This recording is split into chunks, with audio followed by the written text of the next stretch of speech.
My name is Alanitu Puyo Tatani. I am the County First Lady of Marsabit. I'm also the chair of the County First Ladies Association in Kenya. With regard to FGM, I'm a survivor, and my belief is things can be done differently. Uh, what has been happening around the globe, even in Marsabit, is we have had a lot of capacity building talk in the boardrooms, in hotels, and people talking about the seminars. That is by big organizations.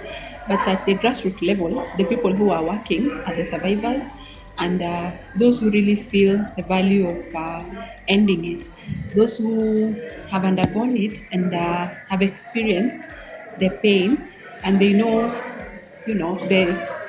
the effect it has had on them. This campaign is not one size fit all. The way I approach my community is not the same way someone else in Gambia approaches their community. It's never a one size fit all. I can speak to my people anyhow I want. I can use strategies. And then FGM is not a standalone issue. You go into community, you want to talk about FGM alone. It's not possible. You have to talk about issues of sexual and gender-based violence. And then eventually bring in FGM. Sometimes you even have to talk about sexual and reproductive health. So it is never a standalone issue. And I think this is one of the things that we've gotten wrong. We cannot treat FGM as a standalone issue. It's part of sexual and gender-based violence, and it should be treated like that. And then use holistic approach in a more serious way. Because we keep saying using holistic approach to end FGM, but I'm not sure if you're doing that. If we want to treat FGM as a standalone issue, we will continue setting these targets that we're never going to meet, and we're going to keep failing and failing and failing. But to be more realistic, let's take a timeline to shift the numbers or bring the numbers down rather than saying we're ending FGM in the next 10 years. This has been here for generations, and it is not going to take 10 or 20 years of campaign to end a traditional practice and in some community a religious belief practice.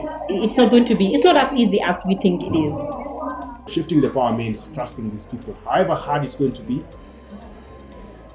we have to find a way to trust them. We need to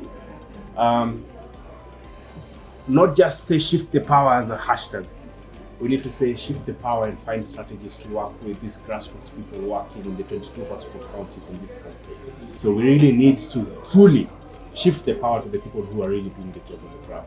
And doesn't take power from the people who've been, receiving funds. It's just reallocate this fund, work harder, follow these people, make sure that they also are accountable to what they are given, but also make sure that these are the people who lead the campaign, because that's what we need.